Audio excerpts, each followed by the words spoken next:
Você sabia que pode ter mais proteção comprando um carro usado do que escolhendo um cirurgião? Desde o dia em que entrou no hospital, o Dr. Yvonne Barbeau tinha tudo para ser uma estrela. Nas salas de cirurgia do Centro Médico Católico, onde começou a trabalhar 3 décadas atrás, ele era uma presença forte. Alto, seguro de si, ambicioso, incansável, um especialista cardíaco que apreciava os casos mais difíceis e era dotado, como observaram seus colegas, com mãos naturais que se moviam rápida e suavemente durante longas horas de cirurgia. Ele também era o tipo de jogador novo e ousado que poderia ajudar o hospital comunitário a se tornar algo mais. Os executivos do CMC logo o divulgaram ao público como um cirurgião cardíaco inovador e talentoso. Seu rosto apareceu em anúncios e artigos de notícias promovendo o hospital de 330 leitos e seu principal instituto do coração. Em um anúncio de jornal, o sorridente Dr. Yvonne Barbeau, em trajes cirúrgicos, é descrito como um pioneiro em cirurgia cardíaca minimamente invasiva. Benefício da experiência. O Dr. Yvonne tornou-se um dos cirurgiões mais ocupados e mais bem pagos do hospital, ganhando mais de $1 milhão por ano. O hospital, por sua vez, às vezes recebia mais de 200 mil de um único caso do Dr. Yvonne. E construiu um dos maiores centros cardíacos da Nova Inglaterra, ao norte de Boston. O Dr. Yvonne estava absolutamente entre as pessoas que eram reverenciadas e intocadas. Mas uma investigação descobriu que a realidade não poderia estar mais longe da imagem pública cuidadosamente elaborada, e que os executivos que o trataram como uma estrela e o promoveram ao público sabiam a verdade e as suas consequências terríveis. Nessa história inacreditável e nesse evento especial extraordinário, você vai conhecer a história do médico mais mortal da história dos Estados Unidos.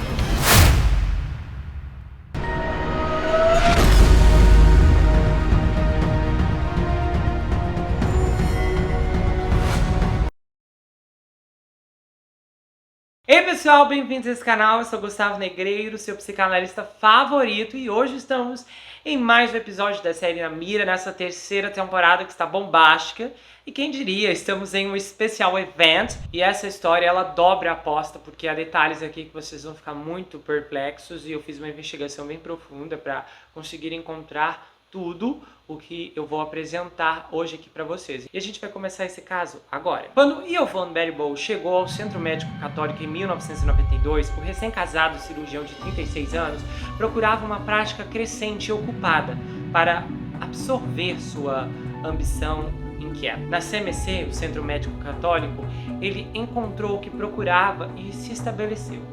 Ele e sua esposa teriam 3 filhos, criando-os em uma mansão de tijolos de 6 mil pés quadrados, em um terreno exuberante de 33 acres, em um subúrbio de Manchester. Ele estava entrando para um hospital que havia apostado seu futuro na construção de um robusto departamento de cirurgia cardíaca que ajudaria a tornar o CMC um hospital comunitário extraordinariamente próspero por anos.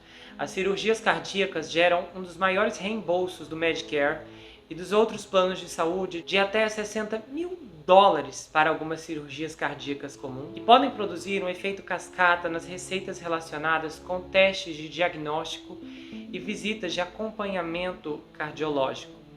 Se o hospital pudesse realizar centenas de operações cardíacas por ano com apenas alguns cirurgiões, o programa seria uma máquina de lucro. Mas encontrar e manter cirurgiões cardíacos para trabalhar longas horas em um hospital comunitário em Manchester nem sempre foi fácil, e seus especialistas trabalhavam à sombra de Boston e de seus hospitais universitários de elite em Harvard. Para Yvonne, o Centro Médico Católico parecia perfeito. Tinha a abordagem empreendedora que ele procurava. Como ele cresceu em Montreal, Yvonne parecia destinado à medicina desde muito jovem. O pai dele, um vendedor ambulante de produtos para calçados, era um homem rígido que ansiava pelo sucesso de seus 2 filhos. A sua mãe foi diagnosticada com câncer quando ele era jovem e Yvonne fazia perguntas a um tio que era cirurgião sobre o seu prognóstico e tratamento. Infelizmente, a mãe dele faleceu quando ele era adolescente. Os professores se lembram dele como um trabalhador esforçado. Ele pode não ter sido o melhor cirurgião de sua classe, mas era tecnicamente habilidoso e faminto por aprender. Ele costumava ser o primeiro a testar novos dispositivos cirúrgicos. Quando ele estava na sala, a equipe sabia disso. E ele foi fisicamente impressionante. Ele devia ter 1,80 m de altura, então literalmente ele ocupava o seu lugar. E mesmo no início, as mãos do Yvonne trabalhavam com notável agilidade e eficiência, raramente repetindo etapas que podem prolongar o tempo da cirurgia. O Dr. Regent Bond, ex-chefe de cirurgia cardiovascular e torácica do Hospital Notre Dame em Montreal, onde o Yvonne fazia residência, disse: ele se movia rapidamente, de forma suave e mais rápida ainda. Ele tinha um par natural de mãos. Algumas pessoas são talentosas e outras não. O Yvonne foi atraído pela chance de trabalhar no sistema de saúde americano, livre das limitações financeiras e regulatórias do sistema administrado pelo governo do Canadá. Ele chegou a dizer, na época, olha, eu não tenho interesse em ficar aqui. Ele contou que tinha um único dia permitido para operar onde trabalhava. Na época ele tinha 34 anos e falou: sabe, eu não tenho a intenção de ficar aqui no Canadá para operar apenas um dia por semana. Isso é um absurdo. Inicialmente, ele conseguiu um emprego em um grupo de cirurgia cardíaca em Des Moines. Mas o ritmo das cirurgias também era lento demais para o seu gosto. E ele decidiu que queria uma cidade maior. O Dr. John Wiggins, que trabalhou com o Yvonne na prática do grupo em Waterloo, uma pequena cidade no nordeste de Iowa, disse: eu pensei bem nele. Ele era um pouco rápido, mas eu acho que ele pensou que talvez eu era lento. O Yvonne lançou a rede em busca de uma carreira mais dinâmica. Em um ponto, no início de 1990, ele foi licenciado para praticar medicina no Canadá, bem como em 8 estados dos Estados Unidos, incluindo Havaí, Califórnia, Flórida e New Hampshire. Ele finalmente se estabeleceu em uma prática relativamente nova de cirurgia cardiotorácica em New Hampshire, e era um grupo muito pequeno, de apenas 3 médicos, mas as aspirações do hospital eram grandes, assim como o do Yvonne. Em 2017, o ano mais recente em que há dados disponíveis, os cirurgiões do hospital realizaram quase 700 cirurgias de coração aberto. E em alguns anos, o número foi muito maior. Isso tornou o programa cardíaco mais movimentado do estado.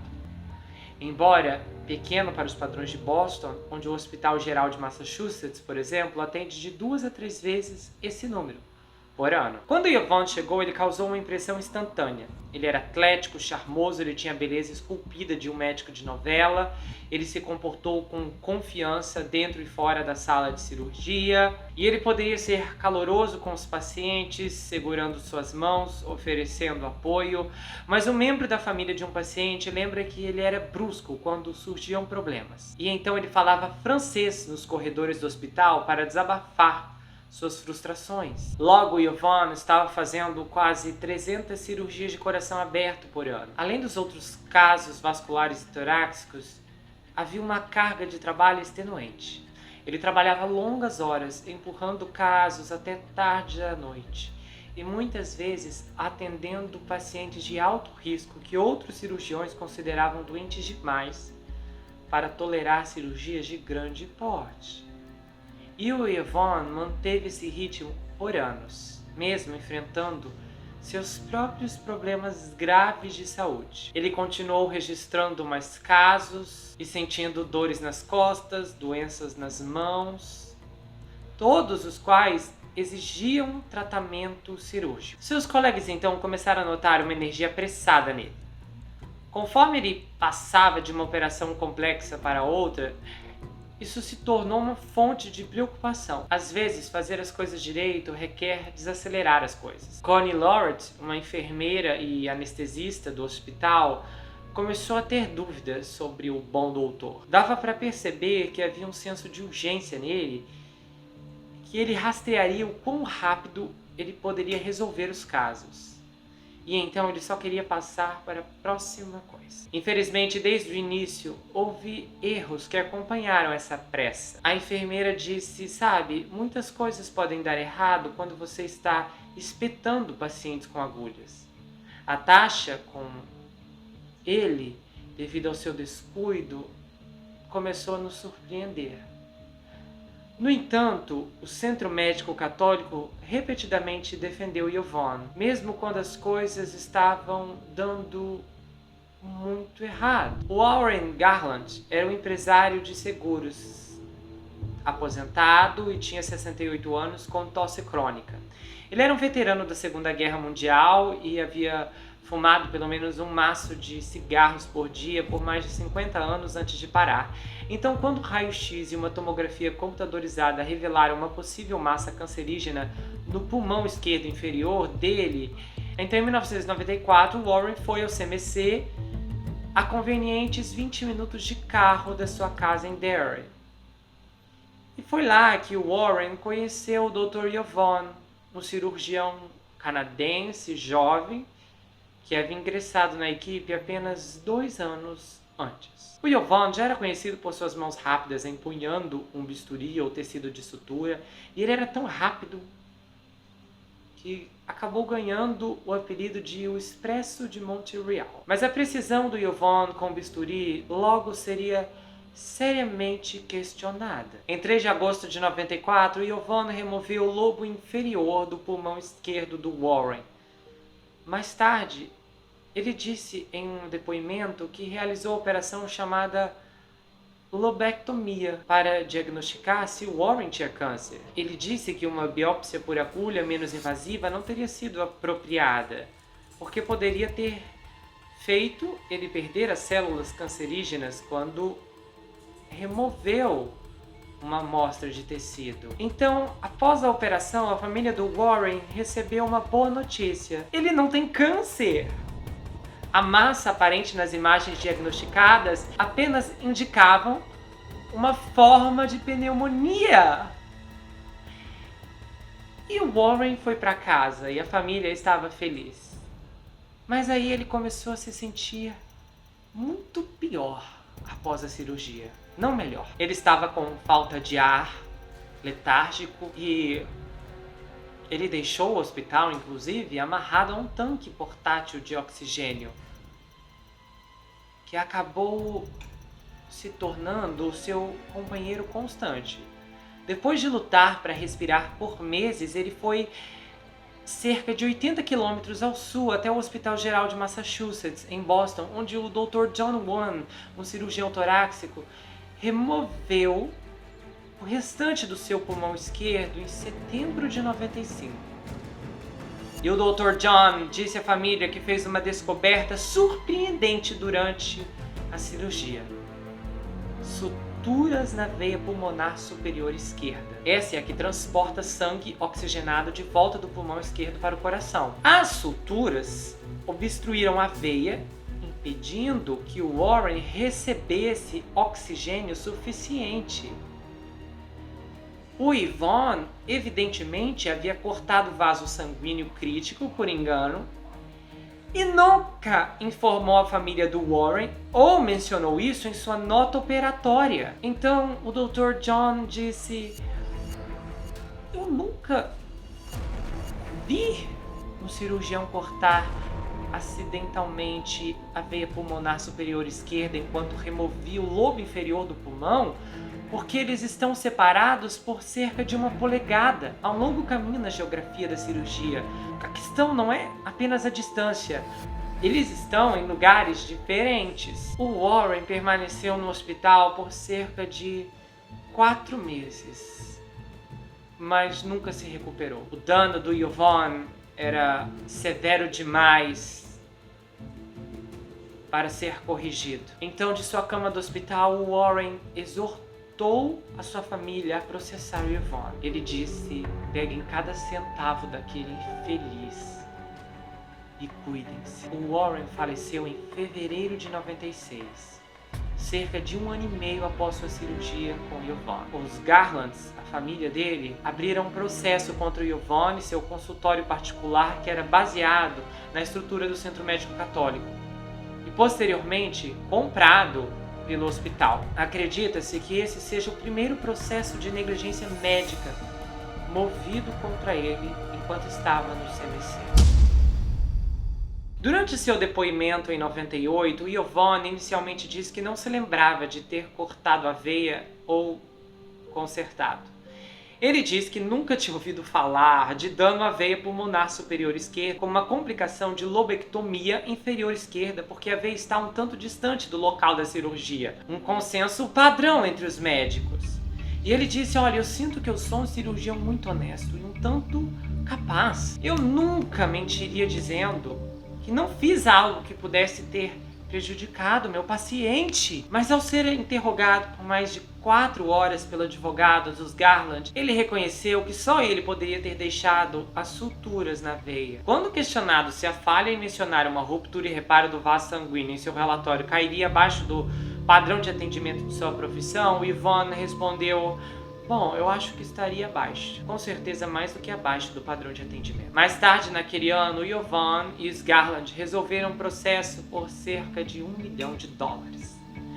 A família do Warren disse: eu simplesmente não entendo como ele conseguiu continuar sendo cirurgião naquele hospital. Apesar do grande acordo com a família Garland no final de 98, o hospital orgulhosamente fez do Yvonne um garoto propaganda do seu novo instituto de coração. Em uma campanha de marketing que começou em fevereiro de 98. O hospital chegou a publicar uma série de anúncios, inclusive, no Boston Globe, apresentando Yvonne e 3 colegas juntamente com uma declaração de que o grupo havia realizado mais de 10 mil cirurgias de coração aberto, a maior parte em New Hampshire. Mas à medida que o Yvonne assumia mais casos, havia mais resultados preocupantes. Em 2005, as próprias estatísticas de mortalidade do hospital mostraram que cerca de 10% dos pacientes cirúrgicos do Yvonne faleceram naquele ano. Esses dados não levam em conta como os pacientes estavam doentes. Ainda assim, a taxa bruta de mortalidade do Yvonne foi claramente maior do que a de seus colegas a nível nacional. O Dr. Joseph Pipe, então diretor médico, convocou uma reunião de emergência do Conselho de Curadores do hospital e ele disse: precisamos discutir esses falecimentos dos pacientes do Dr. Yvonne. Isso não está certo. A doutora Kathleen Zaffino, que dirigia o departamento de emergência do hospital e fazia parte do conselho, estava lá na época. E ela se lembra claramente do discurso do Dr. Joseph. Ele fez um argumento muito forte de que o Yvonne era muito perigoso. E em um momento da reunião, ele disse que o Yvonne estava deliberadamente ceifando pessoas. Os números deste homem são piores do que os outros cirurgiões. Anos mais tarde, o Dr. Joseph se tornou CEO antes de se aposentar. Ele negou completamente ter enviado uma mensagem tão alarmista naquela reunião. Eu disse isso? Não.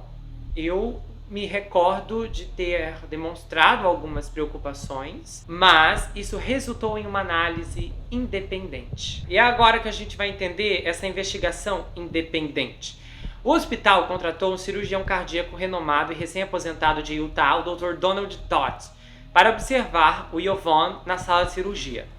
E aí ele começou a entrevistar os anestesiologistas e colegas cirúrgicos.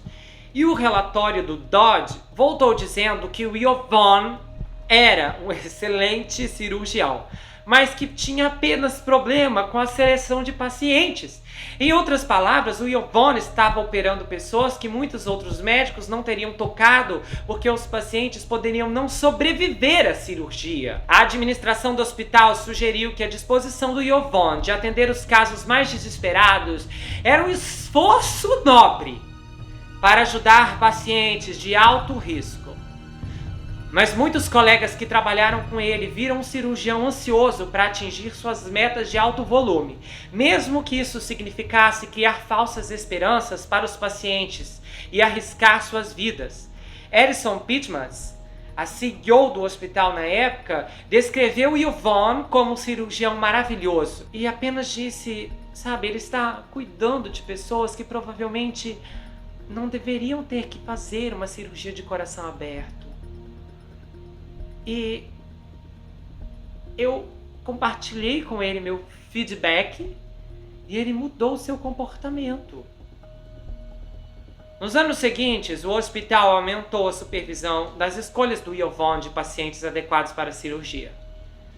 Então as coisas pareciam melhorar, mas apenas por um tempo. Então em um dia, a equipe médica o chamou. Eles ligaram para o Dr. Yvonne várias e várias vezes. Desesperadamente tentaram entrar em contato. Uma pessoa liga, o outro liga, outro liga, outro liga. Mas o Dr. Yvonne não atendeu. Ele não voltou para a sala de cirurgia e nem voltaria. Em julho de 2012, ele havia acabado de refazer por 8 horas uma revascularização de miocárdio em um paciente de 55 anos. Essa senhora era uma funcionária municipal aposentada do norte de New Hampshire. O Yvonne saiu da sala de cirurgia por volta das 8h30 da noite. E ele disse à equipe, olha, observem o sangramento dela, que afinal é uma complicação comum após esse tipo de cirurgia. E aí ele foi embora. Mas a paciente ficou instável e o seu sangramento aumentou. E enquanto ela estava na sala de cirurgia recebendo transfusões, a situação estava ficando terrível. O Dr. James Dana, anestesiologista, estava na sala de cirurgia tentando manter desesperadamente a paciente viva. E ele colocava sangue, mas os sinais continuavam a piorar e ele gritou, eu preciso de um cirurgião! Naquela noite de verão não havia nenhum cirurgião cardíaco no prédio. Geralmente espera-se que os cirurgiões assistentes permaneçam no hospital até que o paciente esteja estável o suficiente para deixar a sala de cirurgia e para garantir que, caso precisem deixar o hospital, um cirurgião de plantão esteja disponível. Mas quando a equipe finalmente encontrou o Dr. Yvonne, depois de milhares de ligações, ele simplesmente disse, eu não estou mais cobrindo casos cardíacos durante a noite. Desligou o telefone. Seguindo uma atitude como essa, o mínimo que ele deveria ter feito era arranjos para um cirurgião de plantão específico. Então a equipe angustiada finalmente encontrou o Dr. Benjamin Westbrook, que chegou depois das 22h10. Mas quase 1h03 se passaram. E então, no dia seguinte, a senhora aposentada perdeu a vida por complicações relacionadas ao procedimento e ao sangramento posterior. Para um médico deixar um paciente em perigo na sala de operações sem atendimento ou recusar-se a retornar é considerado uma violação profunda do dever. Médicos foram multados e tiveram suas licenças suspensas e viraram manchetes por tal comportamento. Então, em uma sessão mensal no Centro Médico Católico, dedicada a discutir falecimentos e outros resultados ruins entre os pacientes cardíacos, o Yvonne inventou o que havia acontecido na cirurgia. Ele relatou que antes de deixar o hospital, ele e o Dr. Benjamin procuraram por sangramento, mas não conseguiram encontrar nenhum. Mas Terry Bevis, a primeira assistente de enfermagem que trabalhou em estreita colaboração com o Dr. Yvonne durante anos, disse, o quê? Eles nunca estiveram juntos no quarto ao mesmo tempo. Isso é uma mentira descarada. Eu fiquei com a paciente depois que o Yvonne saiu e eu estava lá quando o Dr. Benjamin chegou. Ela queria denunciar o Yvonne ao gerente de risco do hospital, mas outro gerente a aconselhou. Se você fizer isso, provavelmente vai ficar sem emprego. Ainda assim, o Yvonne não conseguiu escapar da disciplina. Um comitê hospitalar que avalia cuidados cirúrgicos deu a Yovan a pior nota possível para o tratamento do caso, uma nota 5 em 5, o que indica possível comportamento imprudente, de acordo com as atas do comitê. O comitê observou a falta de transparência adequada para pacientes e a ausência de um cirurgião cardiotorácico no local por mais de 90 minutos, enquanto a paciente permaneceu na sala de cirurgia. Era um registro chocante e bárbaro. O Centro Médico Católico deu a Yovan uma carta de repreensão no final de janeiro de 2013. O Conselho de Curadores do hospital, composto por membros da comunidade, representantes da Igreja Católica, médicos e altos administradores do hospital, continuou sua nomeação por 1 ano, desde que atendesse a certas condições. Entre as condições, o Yovan recebeu ordens para garantir que o cirurgião estivesse sempre disponível para seus pacientes após a cirurgia e para permanecer no hospital, e disponível enquanto seus pacientes permanecessem na sala de cirurgia. Ele também foi obrigado a manter a documentação completa e precisa do atendimento ao paciente. No entanto, naquele mesmo mês, algo igualmente impensável aconteceu outra vez. O Yovan não foi ao hospital em tempo hábil para um paciente gravemente doente.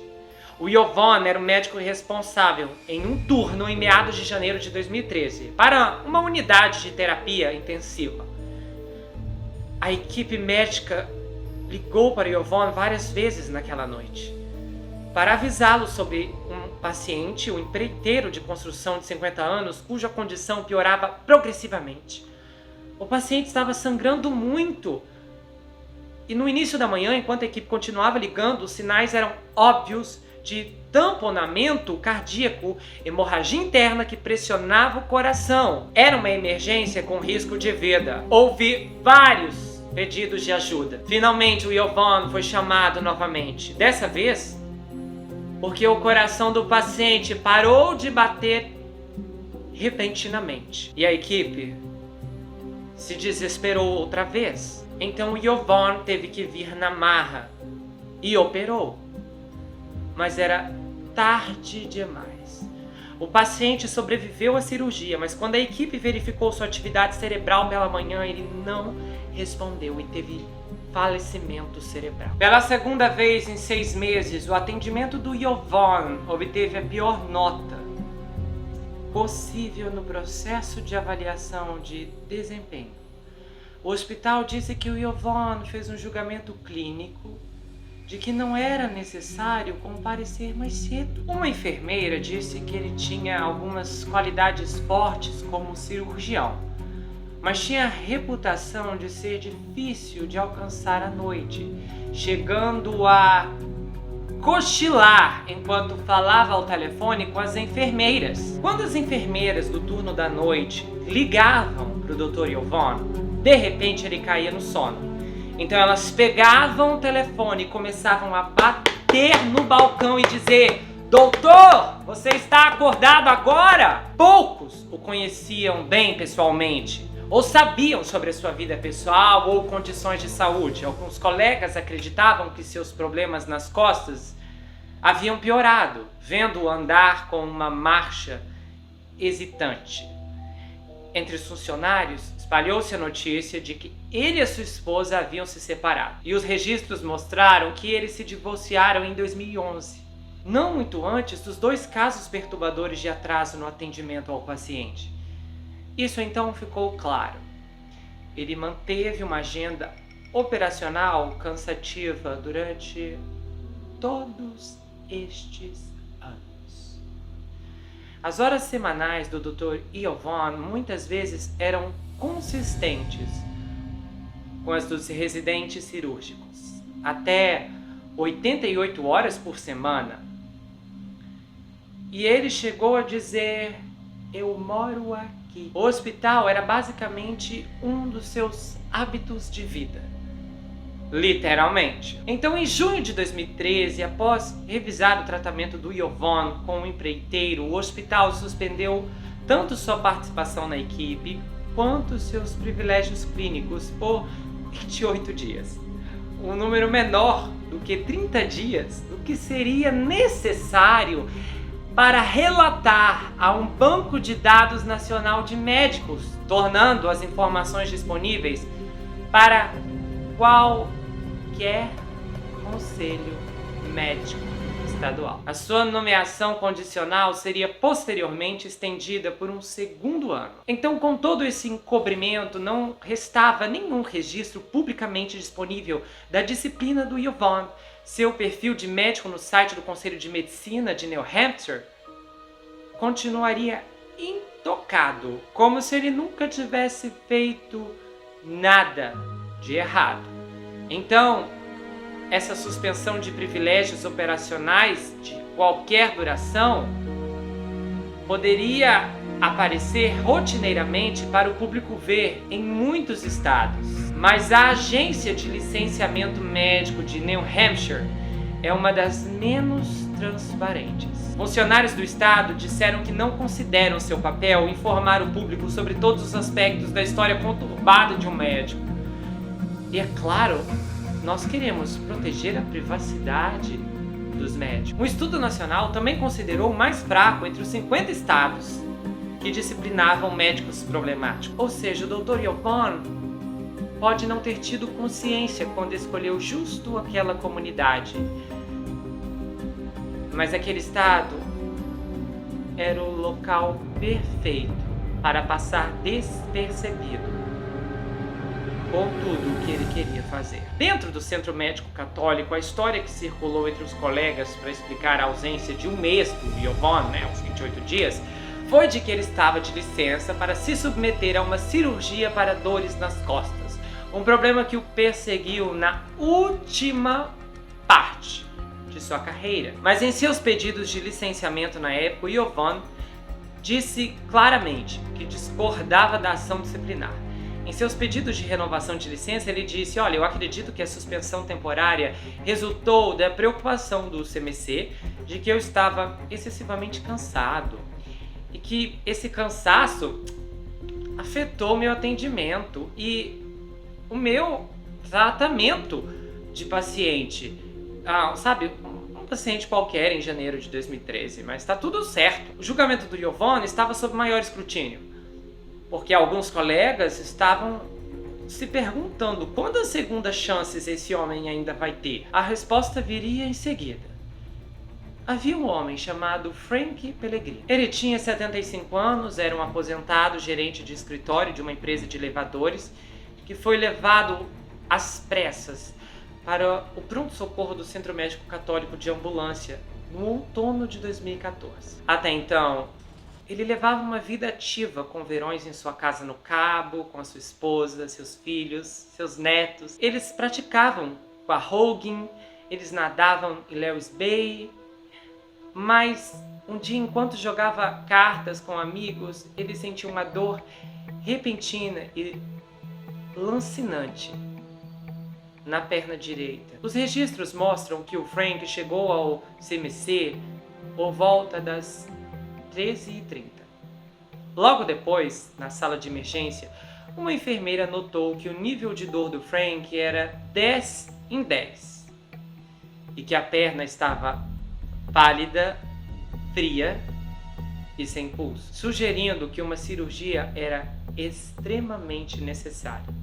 Um ultrassom feito 1 hora depois detectou um grande coágulo de sangue na grande artéria atrás do joelho, que bloqueava totalmente o vaso. Então o médico assistente na sala de emergência, Brian Barb, chamou imediatamente um cirurgião vascular, que descobriu que o Frank já havia sido paciente do Dr. Yvonne. E aí eles disseram: é paciente do Dr. Yvonne, deixe ele assumir o caso. Então Brian presumiu que o Dr. Yvonne logo começaria a cirurgia. Mas o Yvonne decidiu primeiro fazer uma cirurgia não emergencial, que havia sido previamente agendada antes de recorrer ao Frank. Para coágulos sanguíneos tão graves na perna, não há um consenso médico claro sobre quando operar. E mesmo uma cirurgia imediata pode resultar em amputação. No entanto, a decisão do Dr. Yvonne de adiar a operação do Frank aumentou profundamente os riscos. Isso ficou claro para o Dr. Strayton Dennis, o cirurgião vascular que atendeu Frank quando chegou ao pronto-socorro. O Dr. Yvonne teve complicações com a cirurgia eletiva, aquela que ele decidiu fazer na frente desse paciente. A operação era uma revascularização do miocárdio e ele acabou tendo que ficar com o paciente em questão. Então, outro cirurgião vascular acabou sendo chamado para operar o Frank por volta das 20 horas. Cerca de não uma, duas, três, 4, 5, mas 6 horas após sua chegada ao hospital. Mas a falta de circulação na perna já durava muito. No Centro Médico Católico, Frank Pellegrino recebeu conforto segurando o seu primeiro bisneto, mas nos dias e semanas que se seguiram, o Frank precisou de várias operações, pois os cirurgiões amputaram sua perna direita e rasparam mais do tecido danificado. Quando ele saiu finalmente do hospital, Frank já havia perdido também a perna acima do joelho. O Dr. Stranton ficou perplexo. Ele precisava de cirurgia o mais rápido possível. Esse paciente não teve chance de lutar. Em seu depoimento, tomado depois que a família processou por imperícia, o Dr. Yvonne foi questionado sobre a sua decisão de adiar a cirurgia do Frank.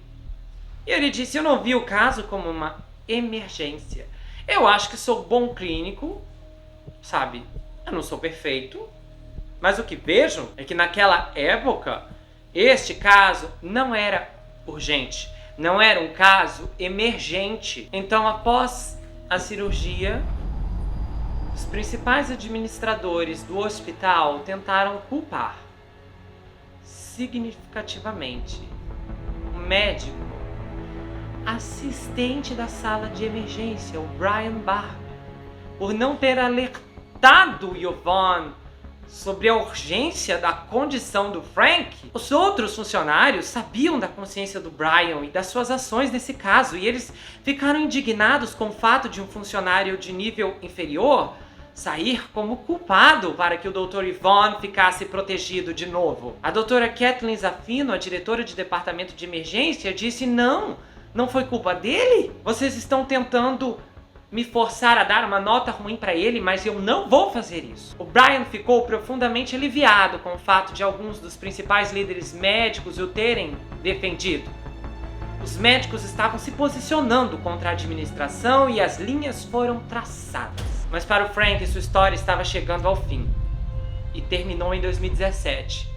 Mais de um mês depois de prestar depoimento no processo da família contra o Dr. Yvonne e o hospital. Um médico e seu escritório fecharam juntos um acordo de cerca de $500 mil. As filhas do Frank foram amarradas a um acordo que as proibiu de contar sua história. Após as discussões acaloradas entre os médicos e administradores sobre o caso Frank, o presidente do Conselho do Centro Médico Católico, Rick Bonick, enviou uma carta de advertência para o Yvonne. O Rick lembrou ao Yvonne que aquele era o seu terceiro incidente grave em pouco mais de 2 anos e disse: isso reflete um erro de julgamento no manejo clínico do paciente. Então o Rick informou ao Dr. Yvonne naquela carta o seguinte: quaisquer incidentes semelhantes no futuro poderão levar a ações disciplinares, incluindo separação do emprego ou perda de privilégios na equipe médica. Os líderes do hospital só podiam esperar que tal aviso fizesse diferença. Quem sabe o Dr. Yvonne parasse de ceifar seus pacientes. O que aconteceria ficaria claro em breve. Então 5 médicos respeitados tinham visto e ouvido o suficiente. E agora estavam determinados a parar o Dr. Yvonne. Eles eram corajosos, estavam com medo e desesperados.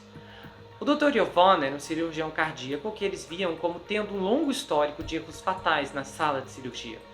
3 deles já haviam subido na cadeia de comando do Centro Médico Católico com apelos urgentes, mas foram amplamente rejeitados pela liderança do hospital. Os outros 2 temeram que o hospital tivesse perdido sua bússola moral e se alinharam ao esforço. Então os 5 resolveram se unir. em um passo quase inimaginável: ir direto para a organização que fundou e ainda administrava o hospital. Eles decidiram levar o caso para a igreja. Um por um, no início do ano de 2018, os 5 visitaram um padre em uma igreja a poucos quilômetros do Centro Médico Católico em Manchester. Na mais estrita confiança, o Monsenhor John Keane, indicado pela diocese para o Conselho de Curadores do hospital, concordou em vê-los em sigilo absoluto. Algo como o selo de um confessionário. Os médicos queriam assim, porque tinham um pedido extraordinário: padre, por favor, ajude-nos a deter o Dr. Yvonne. Eles sabiam que poderiam estar arriscando suas carreiras tentando demitir um dos principais cirurgiões geradores de receita do hospital, mas acreditavam que o Dr. Yvonne estava cometendo erros cada vez mais mortais. Para os médicos, tudo isso era uma farsa médica e era uma crise de consciência. Embora os 5 médicos não pudessem saber na época, o padrão só iria piorar. A temporada, que seria conhecida no hospital como o Verão da Morte, estava logo à frente. O Dr. Paul Delgaud, que chefiava o departamento de anestesia, desabafou para o padre John, enquanto eles se sentavam em poltronas a poucos metros no modesto escritório do padre.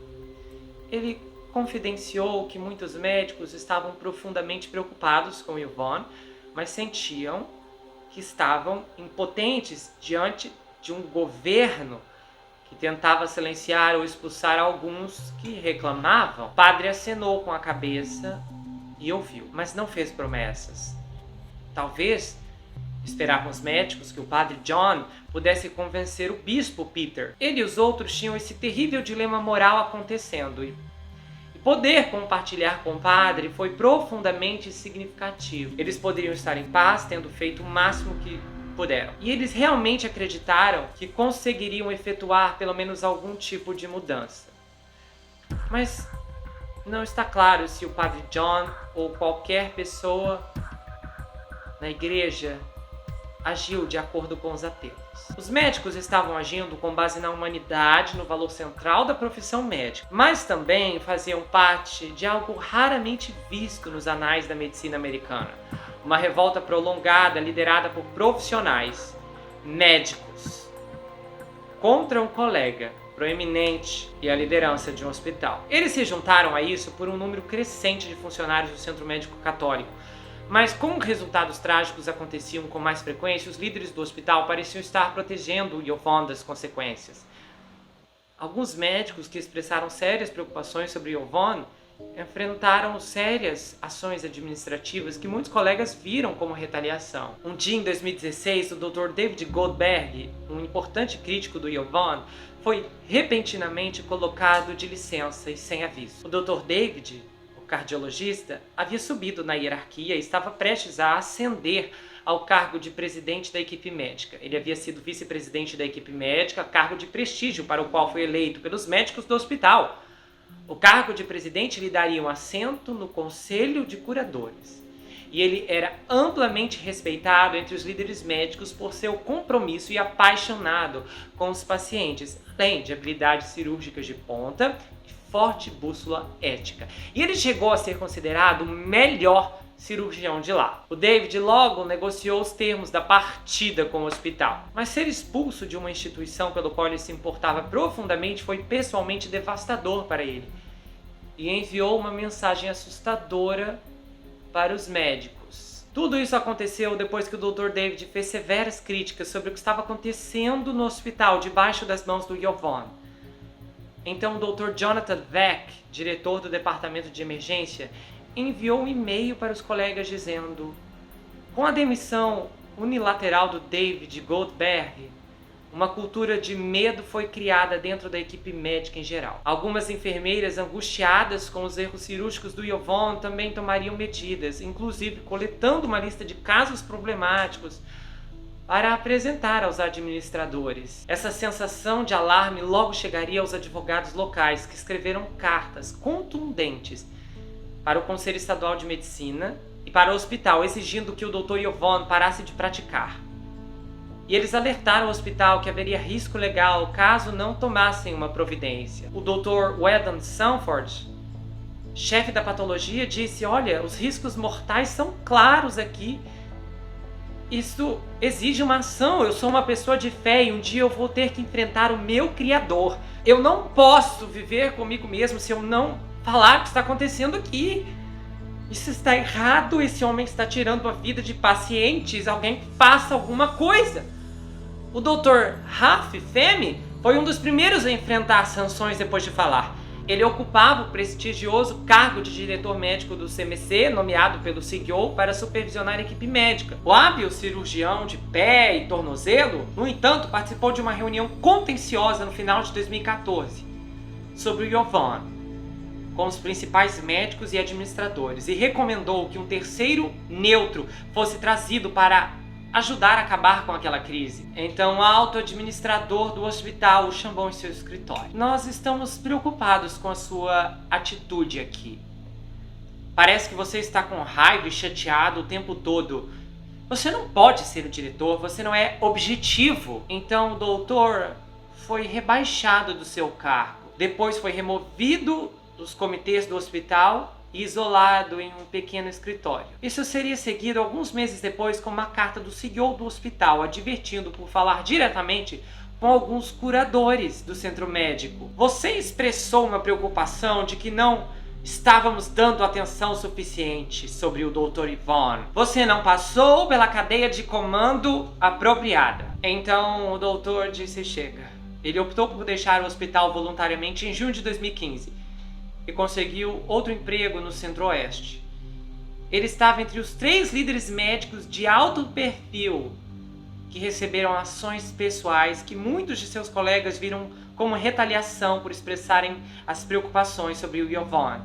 Às vezes, as ações ofensivas envolviam contar a pessoas de fora da administração sobre os problemas com o Yovan, violando o que parecia ser um protocolo não escrito do hospital. O Dr. Patrick Meehan, um cirurgião vascular de longa data do Centro Médico Católico, liderou o comitê de revisão por pares do hospital no final de 2017. Isso quando o comitê foi alertado que o Dr. Yovan havia repetidamente manuseado incorretamente uma válvula cardíaca artificial, prejudicando a sua implantação 3 vezes durante uma cirurgia realizada em um único paciente. Então, em janeiro de 2018, Patrick entrou em contato com um representante da empresa para saber mais sobre a válvula, que possui um método especial de inserção. A notícia do que ele havia feito chegou aos funcionários do governo do hospital. Eles então chegaram nele e disseram: estamos suspendendo temporariamente o seu contrato de trabalho aqui no hospital.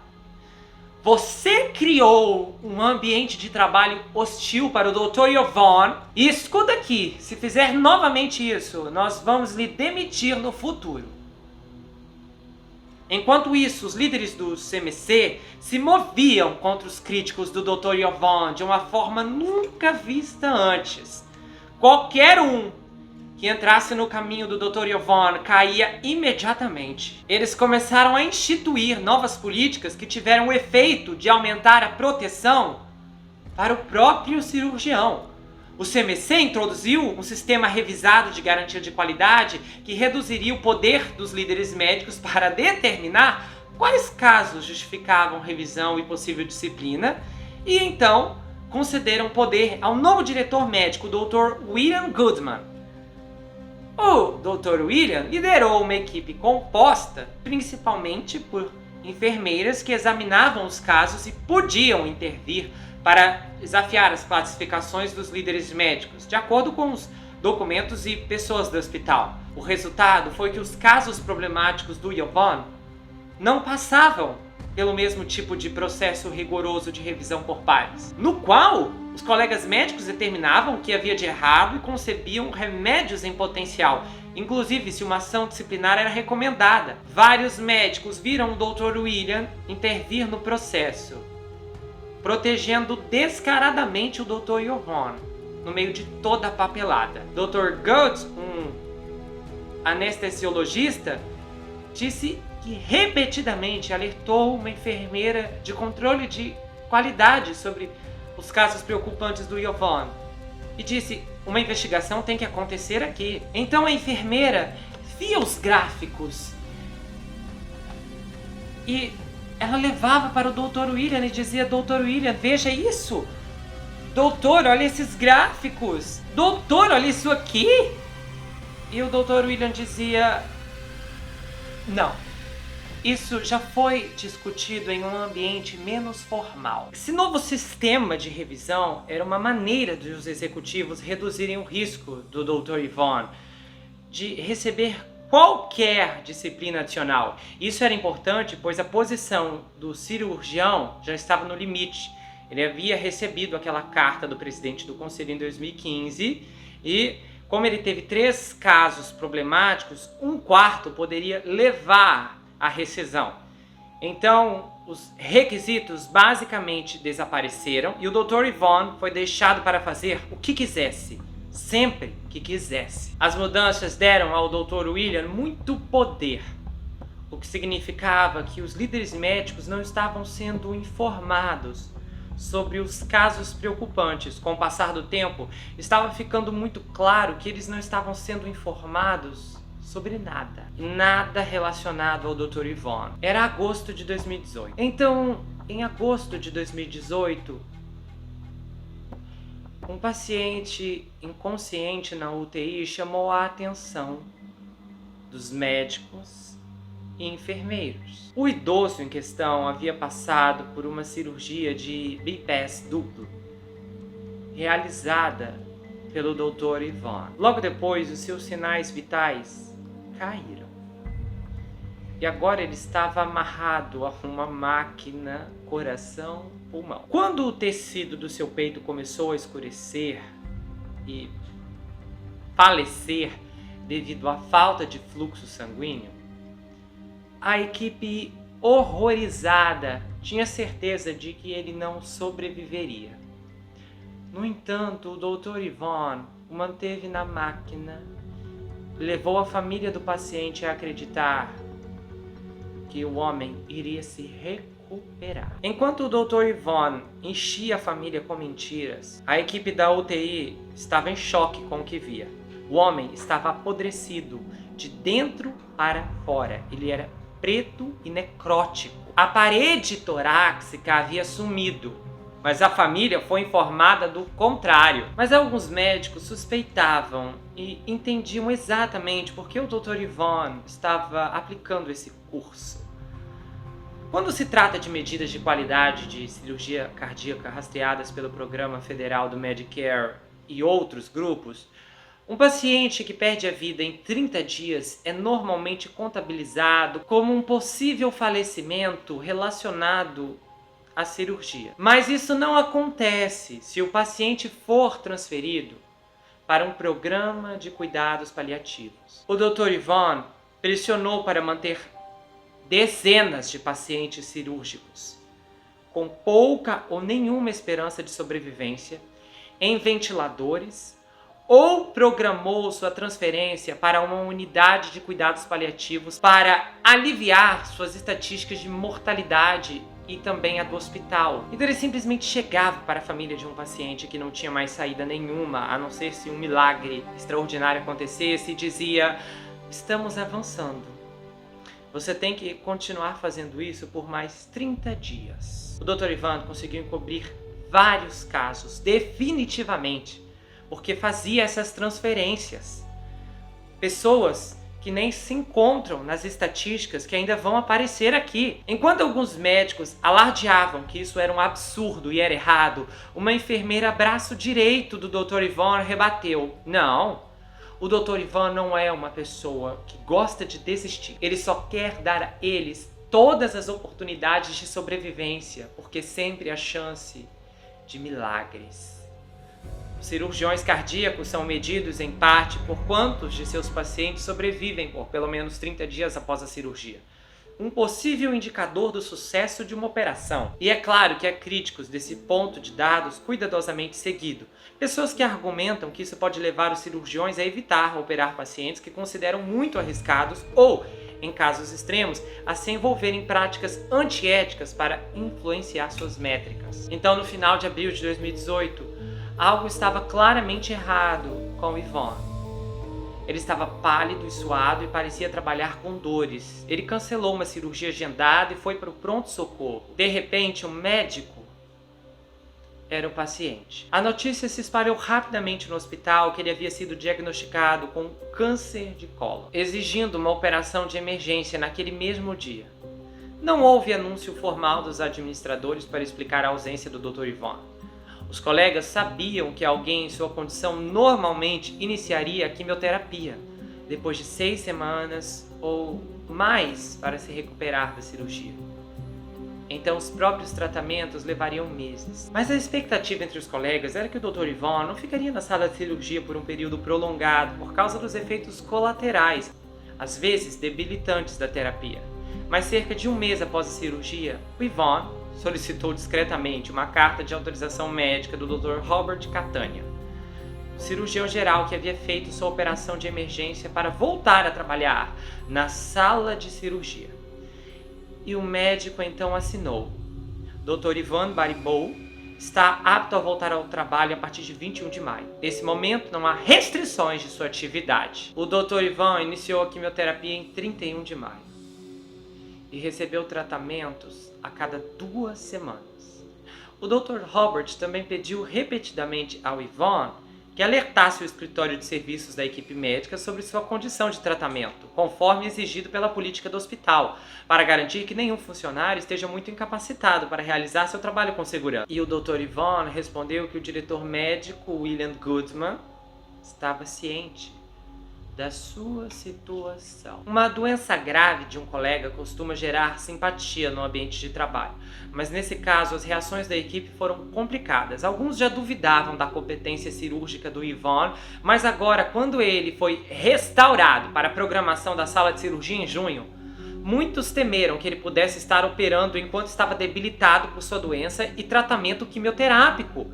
Poucos sabiam muito sobre a saúde geral dele ou sobre a sua vida pessoal. Ele tinha 62 anos e havia passado quase toda a sua carreira e longas horas cansativas no Centro Médico Católico, mas ainda assim, em grande parte, ele era um enigma. Mary Beth Jenkins, que supervisionava a sala de cirurgia como diretora executiva de serviços cirúrgicos do hospital, estava entre os numerosos funcionários que ficaram profundamente preocupados com a possibilidade dele estar muito debilitado para operar. E ela mesma procurou William Goodman e disse: por que ele está fazendo uma cirurgia? Eu quero saber quem o liberou. E o William, o diretor médico, gaguejou, soletrou uma resposta qualquer, sugerindo que a liberação estava tranquila. Enquanto isso, aquele Dr. David Goldberg, que havia sido demitido, continuou a seguir em frente com seus próprios planos.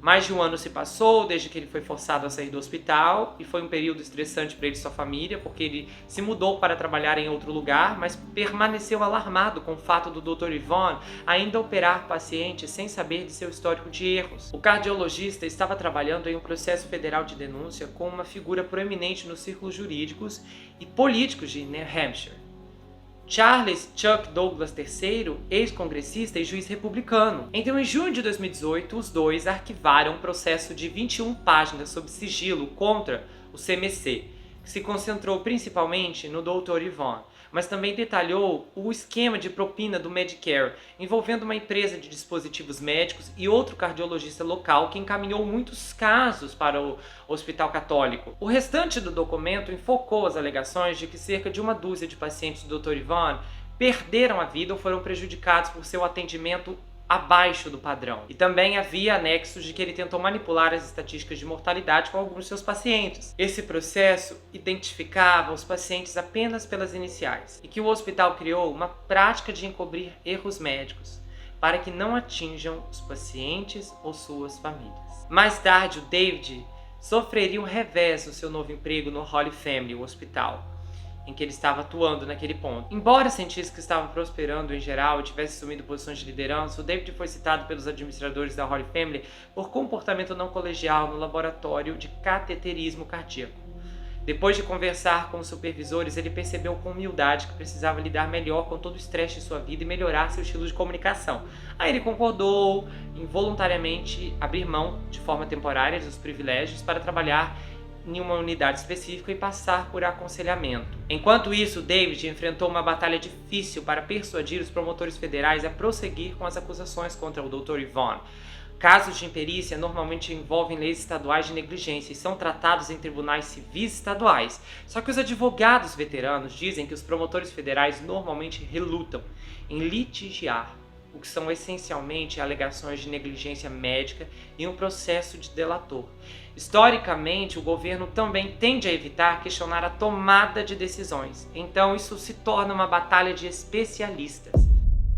O processo acabaria por alertar os executivos do hospital de que a notícia dos problemas do Dr. Yvonne estava vazando, além das paredes da instituição. Mas dentro do Centro Médico Católico, o Dr. Yvonne já havia iniciado seu tratamento para o câncer, estava vestindo seu avental e voltou para a sala de cirurgia em junho de 2018. Então o que se seguiu foram 2 meses angustiantes para uma equipe de cirurgia cardíaca. Em uma única janela de 5 semanas, 3 dos pacientes do Dr. Yvonne faleceram e 2 ficaram gravemente feridos em cirurgias, todos homens com mais de 60 anos. Um caso de cirurgia cardíaca letiva naquele julho incluiu um problema com o mesmo tipo de válvula cardíaca que o Dr. Yvonne já havia tido problemas para implantar, depois de sangramento pós-operatório, inclusive, que era substancial. O paciente foi prejudicado cognitivamente e faleceu. Mais tarde, naquele mês, o Dr. Yvonne cerrou o terno de um homem perto da borda em vez da linha média. Isso dificultou o fechamento adequado do externo e o peito do homem se abriu após a cirurgia. Por causa das complicações, uma perna teve que ser amputada e o paciente passou meses na UTI antes de receber alta. Naquele verão, parecia claro que o Dr. Yvonne estava lutando fisicamente, embora ainda houvesse muito segredo sobre sua condição. E nesse mesmo ponto, estava claro que o Dr. Yvonne estava lutando fisicamente.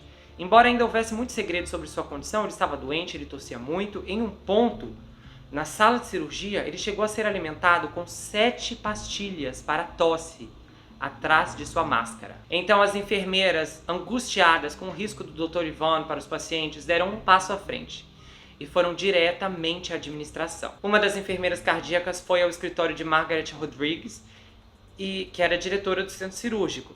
Aí a enfermeira sentou-se e disse: olha, eu não posso ver outro paciente inocente falecer desnecessariamente. E a Margaret disse: eu te entendo e eu vou apresentar isso. A Margaret se reuniu com um administrador do alto escalão que queria detalhes. Então a Margaret pediu ajuda de Terry Bevis, uma antiga auxiliar de enfermagem que esteve ao lado do Yvonne durante vários casos problemáticos. Juntas, elas obtiveram aprovação para obter registros de pacientes em vários casos. E a Terry escreveu um memorando detalhando o que aconteceu nesses casos. Quando a Margaret se encontrou novamente com o administrador, ele disse: mas o que você quer que eu faça?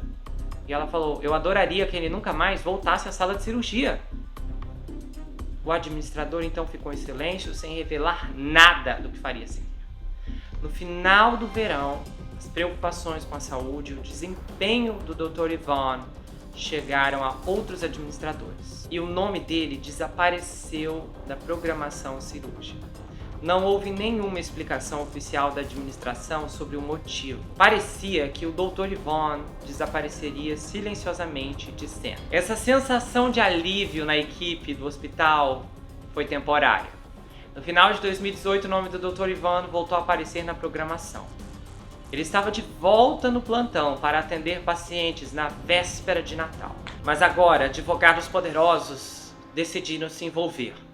Em 6 de dezembro, Douglas, o advogado de David Goldberg, no caso do delator, enviou um relatório para o Conselho de Medicina de New Hampshire, implorando ao Conselho que suspendesse rapidamente a licença do Dr. Yvonne, escrevendo que o acesso contínuo do cirurgião aos pacientes representa um risco para a segurança pública. Na carta constava: o Dr. Yvonne cometeu uma série de casos evitáveis e não relatados de negligência médica e resultando na perda de membros e na vida de seus pacientes. Ele também disse que os administradores do hospital falharam em tomar as medidas necessárias para proteger seus pacientes diante do declínio físico e mental do Dr. Yvonne. Então, uma semana depois, os executivos do hospital receberam uma carta sinistra de uma das principais firmas de imperícia de New Hampshire. Uma das advogadas da empresa, Holly Hines, dirigiu-se ao diretor do gerenciamento de risco do Centro Médico Católico, anexando uma cópia da carta de Douglas ao Conselho Médico e alertando ao hospital de que seu escritório representava várias famílias em investigações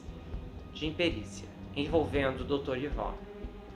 Entendemos que o Dr. Yvonne foi colocado de volta no cronograma cirúrgico este mês e queremos garantir que o hospital estivesse ciente de sua exposição ao risco se algum paciente adicional for prejudicado. Então, o nome do Dr. Yvonne seria removido da programação da véspera de Natal, permaneceria fora dela para sempre. No ano seguinte, o Dr. Yvonne foi brevemente designado para um ambulatório do CMC para realizar cirurgia vascular, mas isso não durou muito. Então, em agosto de 2019, o então CEO anunciou a aposentadoria do Dr. Yvonne. E aí ele fez um lindo discurso. Eu sei que eu falo por todos, grato pela visão e pelo compromisso do Dr. Yvonne com seus colegas, seus pacientes e com o avanço dos cuidados cardíacos em New Hampshire. Sua presença, sem dúvida, fará falta aqui, mas por favor, junte-se a mim para agradecê-lo por sua dedicação ao hospital e desejar-lhe o melhor ao iniciar um novo capítulo em sua vida. Até hoje, os principais executivos do hospital continuam a reiterar seu apoio ao Dr. Yvonne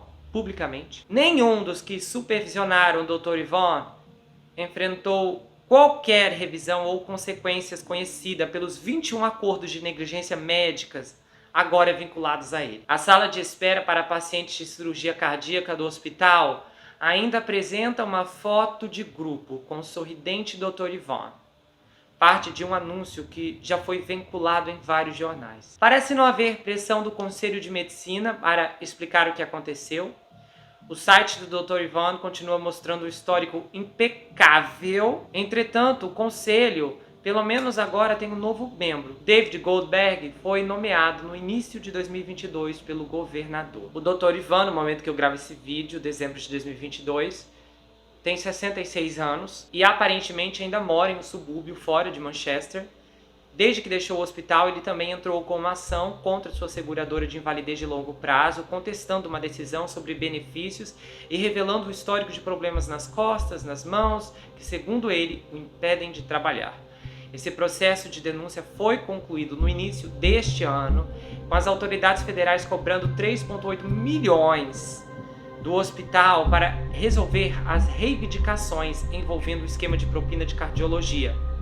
Mas as alegações de negligência e a mortalidade manipulada do Dr. Yvonne foram retiradas. Douglas, o advogado que representa o Dr. David no processo da denúncia, disse que ele e o Dr. David ficaram desapontados com as autoridades por não terem agido nos casos relacionados ao Dr. Yvonne. Embora acreditem que o processo aberto em fevereiro chamou a atenção do público para os segredos dolorosos contidos no hospital e a cumplicidade do hospital, eles esperavam punições severas. Enquanto isso, os funcionários do hospital saudaram o resultado misto como uma exoneração. O Dr. Yvonne recusou vários pedidos de entrevista. A sua advogada Betty Catenza disse que ele fez da segurança do seu paciente uma prioridade absoluta. E em um e-mail ela disse que ele é vítima de um grupo de médicos com uma longa história de preconceito pessoal contra ele. Ela também defendeu o Dr. Yvonne como um profissional consciencioso que trabalhou duro para construir o programa cardíaco do hospital. E disse que se orgulhava dele dar uma chance de sobrevivência até mesmo aos mais doentes dos pacientes, quando outros cirurgiões não dariam. Ela disse que o tratamento dos pacientes do Dr. Yvonne foi repetidamente apoiado por especialistas em todo o país, incluindo revisores independentes que consideraram seu atendimento aos pacientes em 2018 razoável, apropriado e dentro do padrão de atendimento. Em uma declaração separada, o Dr. Yvonne disse que foi informado sobre as dezenas de denúncias de negligência médica contra ele em 2020 após sua aposentadoria e que ele só concordou em resolvê-las sem admissão de irregularidades. O Dr. Yvonne também disse que as perguntas sobre seus cuidados com os pacientes continham erros significativos. Mas tanto ele quanto a advogada se recusaram a identificar quaisquer imprecisões específicas, citando as leis de privacidade do paciente. Ele finalizou dizendo: "Eu tenho orgulho do cuidado que prestei aos pacientes ao longo da minha carreira no Centro Médico Católico. Muitos funcionários médicos atuais e antigos do hospital disseram que o acerto de contas sobre esse capítulo traumático da vida do hospital está incompleto. E muitos disseram que não querem apenas ver o Dr. Yvonne, mas também os administradores, alguns que ainda estão no poder, legalmente responsabilizados. O Dr. Weldon Sanford, atual chefe de patologia do hospital, decidiu falar do hospital publicamente. Ele não quis se esconder. Ele disse que entende muito bem os riscos morais de toda essa circunstância e falou que ele é uma pessoa de fé cristã e que era repugnante tudo o que aconteceu no hospital e como eles não fizeram nada para parar o Yvonne. O Dr. David Phaeton, o radiologista que atuou em um importante comitê do hospital encarregado de manter os padrões médicos, disse que a liderança deveria ter afastado o Dr. Yvonne há muitos anos. Mas o problema era que ele gerava uma receita muito cobiçada para o hospital. O Dr. Weldon, o da patologia, também disse: nós tentamos impedir aquele cirurgião. Tentamos fazer com que ele não operasse, mas nós fomos combatidos a todo momento por aquele governo. Ele não é o mais culpado aqui. É a administração que o deixou fazer isso e o protegeu. Se você tem um leão solto em um zoológico, a culpa é do leão? O leão vai fazer o que um leão faz.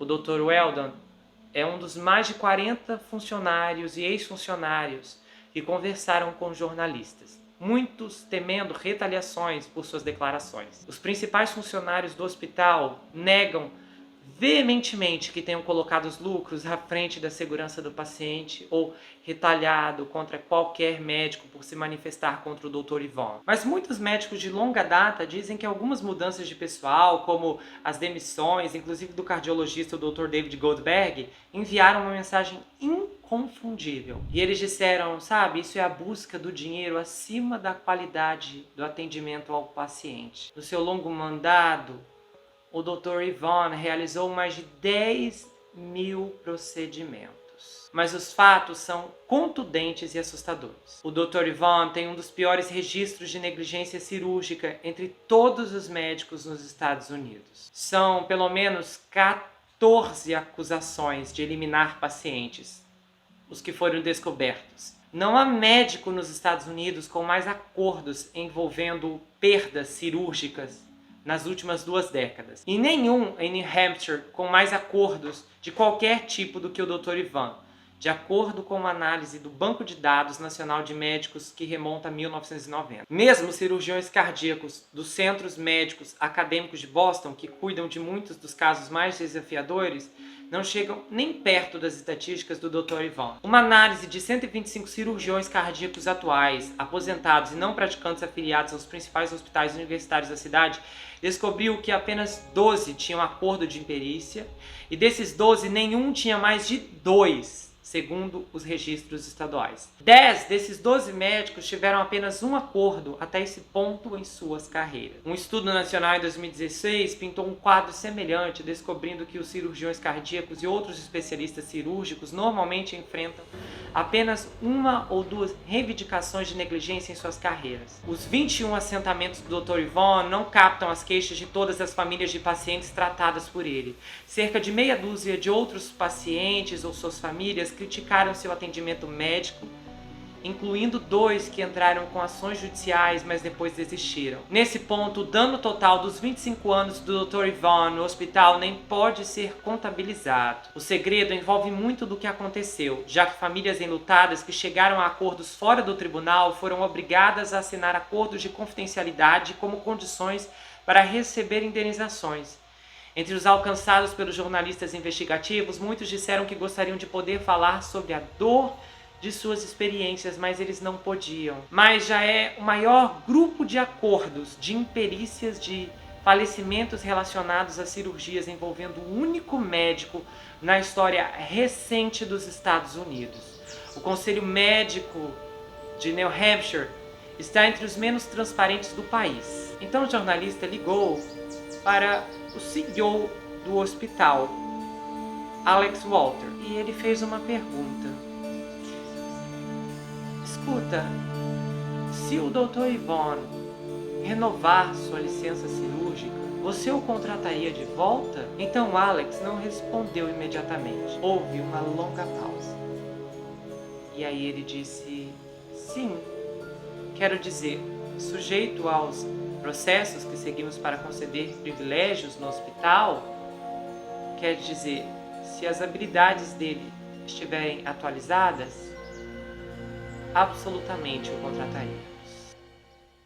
Eu fico pensando nos pacientes que ele pegou, porque assim, existem muitas circunstâncias de pessoas que estão com um diagnóstico fatal, e essas pessoas, e às vezes os familiares, não desistem e querem arriscar tudo em busca de uma cura. É um desespero genuíno e há muitas circunstâncias como essa. E muitas vezes tudo o que essas pessoas procuram é um médico que vai dar esperança, de dizer: olha, eu assumo essa operação. Porque vocês já devem ter visto em filmes, documentários ou ouvido histórias que é muito comum de tipo, não, vários médicos se recusaram a operar fulano, ciclano, e é exatamente o que foi abordado aqui. A perda desse paciente, que no caso tem mínimas chances numa cirurgia, iria manchar o histórico desse médico, elevando a sua estatística de mortalidade. Então, basicamente, quando alguém consegue encontrar um médico que se arrisque a tal ponto de fazer a cirurgia, é porque esse médico acredita que vai conseguir algo ali, e os familiares e o próprio indivíduo também, porque já viram como esse processo é doloroso. Então, eu fico imaginando quantas pessoas completamente desesperadas bateram na porta do Dr. Ivan e ficaram maravilhadas quando ele disse: sim, eu vou operar. E simplesmente essas pessoas eram eliminadas na mão desse homem. Isso aqui é tão devastador, porque é como olhar para uma pessoa que você sabe que ela vai ter 6 meses de vida, e esse homem, em vez de deixar esses indivíduos aproveitar esses 6 meses, ele elimina antes disso. Mas há muito a ser dito sobre esse caso. Para começar, esse quadro é de um hospital comunitário que revela verdades dolorosas que se aplicam muito além de corredores e salas de cirurgia. Essa história toda ela aponta para algumas realidades comuns no mundo da saúde.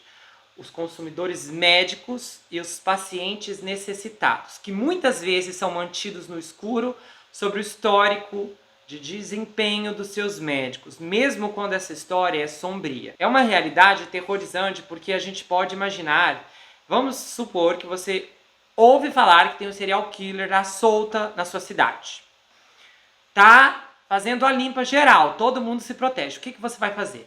Você vai reforçar as suas portas, vai trancar as suas portas, aumentar a segurança, instalar alarme, se preparar até para um ataque, caso precise se defender. As pessoas capazes de colocarem até sofá na porta. Se o serial killer invadir a casa de alguém que deixou a porta aberta, a pessoa que perder a vida não tem culpa, mas é vítima da própria imprudência. As casas que ele não conseguir invadir é porque estão bem protegidas. As pessoas conseguiram dar o seu máximo e esse máximo foi o suficiente. Mas imagine esse ângulo aqui. Como as pessoas vão se defender se nem sabem que um serial killer está trabalhando no hospital da cidade delas? Eu fico pensando, será que já teve alguém da minha família que perdeu a vida no hospital e se foi por causa de um erro médico e a gente nunca nem sonhou com essa possibilidade? A gente analisa para os últimos 3 anos das dezenas de pessoas que perderam a vida por causa desse vírus. Só que quando você olha, muita gente perdeu a vida nos hospitais. E aí eu me faço um questionamento. Quem realmente se foi por causa do vírus ou não? O quanto não sabemos sobre as instituições médicas? Ah, mas tem muita gente bem intencionada em hospitais. É verdade, mas o problema são as pessoas mal intencionadas. São elas que estão ceifando.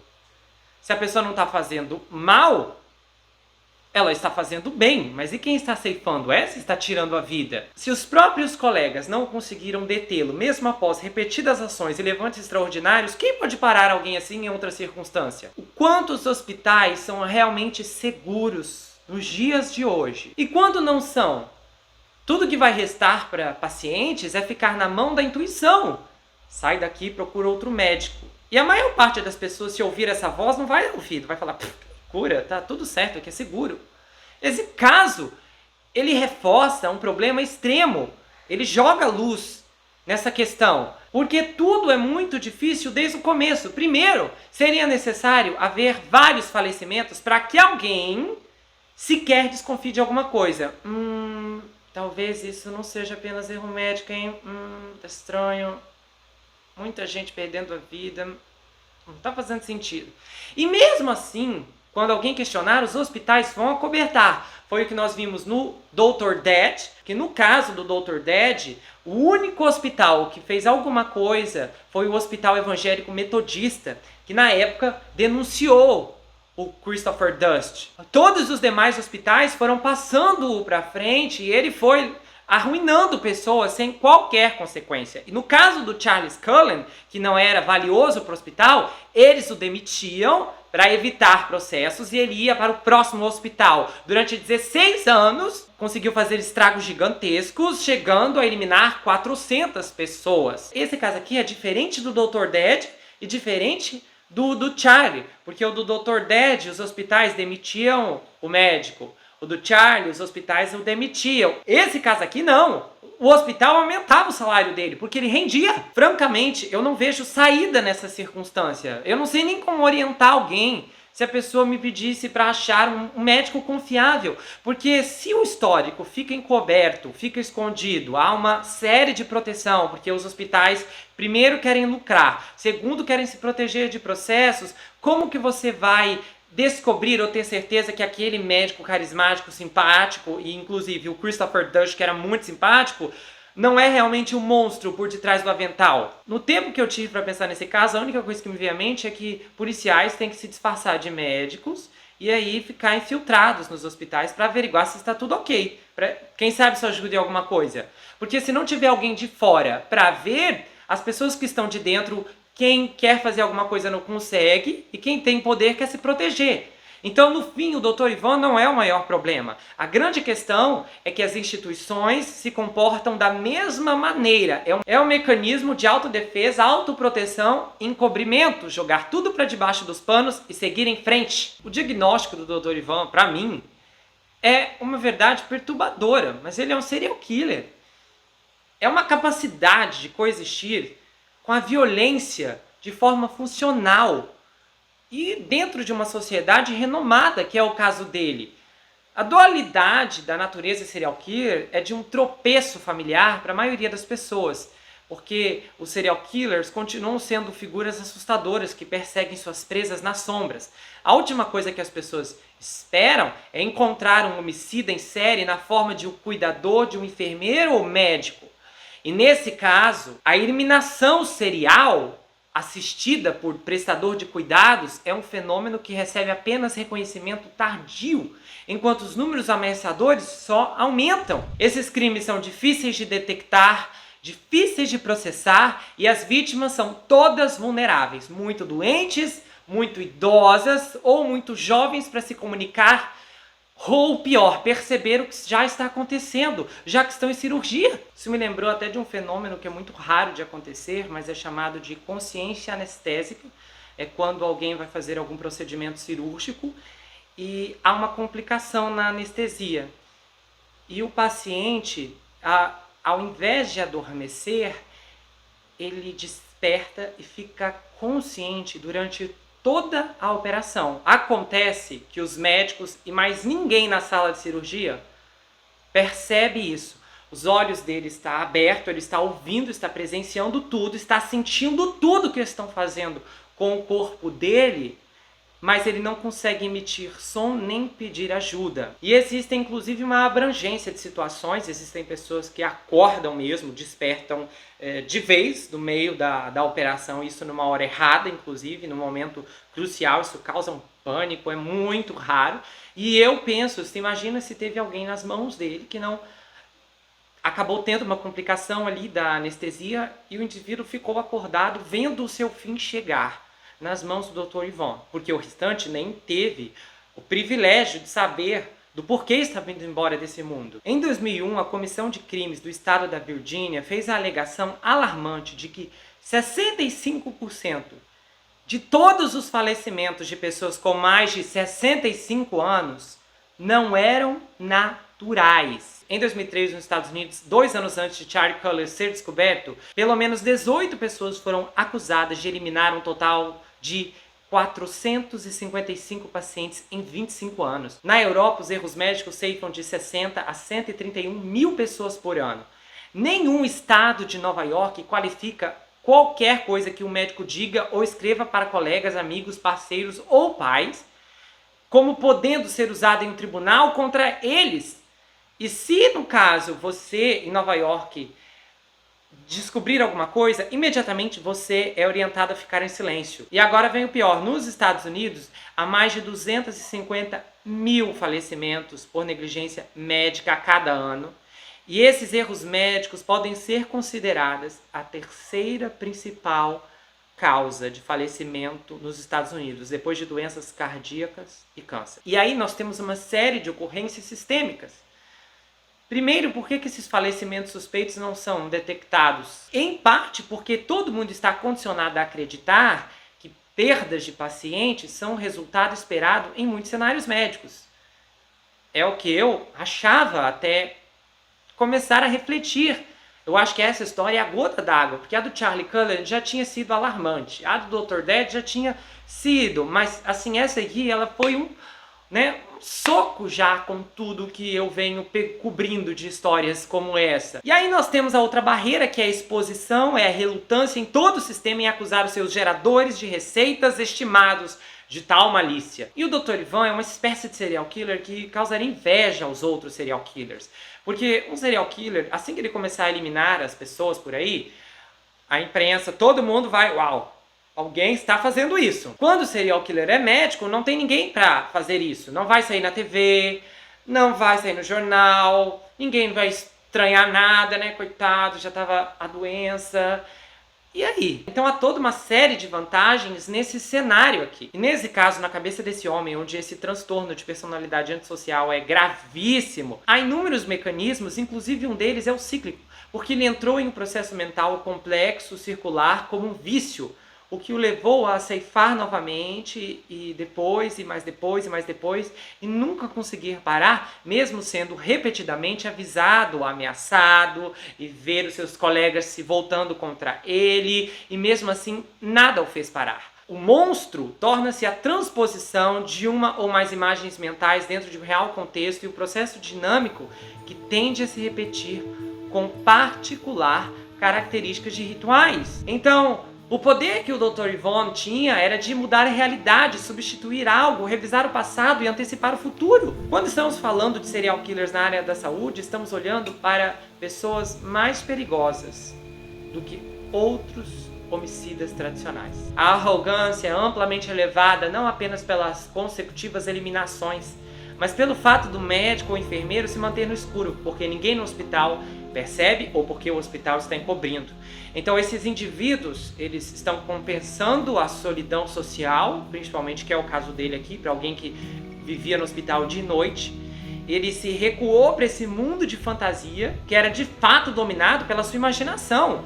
Qualquer serial killer, independentemente da razão por trás de seus homicídios, sempre começa o seu caminho destrutivo devido às fantasias. Mas, diferente de qualquer outro, esse aqui tinha uma licença para fazer o mal. A decisão de tirar ou permitir a vida, esse fica, esse vai, infunde um sentimento de onipotência. Ninguém me para, ninguém me prende, ninguém me cede. Para o Dr. Ivan, as vítimas eram como um peão de damas, que eram manipuladas à sua vontade para que ele pudesse ganhar o jogo. Se você gostou desse vídeo, inscreva-se no canal, ativa o sininho, compartilha, dá o seu like, comenta aqui embaixo, espero que você tenha gostado. Aproveite e conheça as outras atrações do canal, tá? Tem vários episódios bombásticos. Então, dá uma força, eu espero que você possa maratonar o conteúdo e comentar, tá bom? E se você quiser saber mais sobre mim, adquira meu livro. Esse é um suspense chamado Perfeito Estranho. Ele conta a história de um rapaz chamado Jack Wilbur, que se vê preso em uma terrível maldição hereditária enquanto um serial killer está escondido em sua própria casa e possivelmente tentando tirar sua vida. Esse livro é escrito em formato roteiro, então é uma inovação. Se você não gosta de leitura, não se preocupe. Esse livro é justamente para você, porque a forma como ele é escrito é diferente de tudo o que você já viu. E o livro vai autografado se você quiser. A gente faz envios para qualquer lugar do Brasil, quase qualquer lugar do mundo também. Tem marcadores, um pôster exclusivo. Você pode entrar em contato pelo Instagram, pelo Telegram, comentar aqui. É muito fácil de falar diretamente ou então entrar lá pelo site. A gente se vê no próximo caso e não se esqueça que aqui você sempre vai ter um amigo. Até mais, pessoal!